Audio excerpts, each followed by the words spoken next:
na rantse da Allah, na rantse da Allah, wallahi tallahi, na rantse da ubangijin da ake wa sallar la'asar, na rantse da ubangijin Musa da Isa.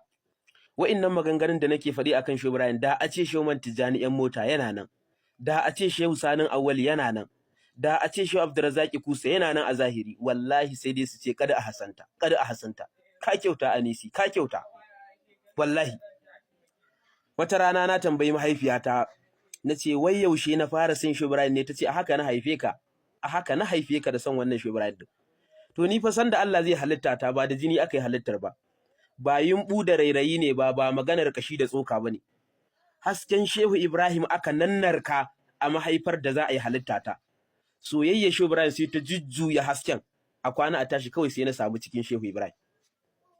Mutuwa ma da ake ta magana, ashe mutuwa ya faira ce, domin ɗazu na ganta ta riƙo hoton Shehu Ibrahim, na ga wuyanta ma akwai carbi, muka gaisa ta ce da ni ya san Shehu Ibrahim. Shehu Ibrahim dina fa, in yas dina, lamarin Shehu Ibrahim ya girmama, lamarin Shehu Ibrahim ya girmama, zancensa ya ɗaukaka, sunansa ya girmama Shehu Ibrahim radiyallahu ta'ala, Shehu Ibrahim ɗan Anisi, in yas dina, la ilaha illallah.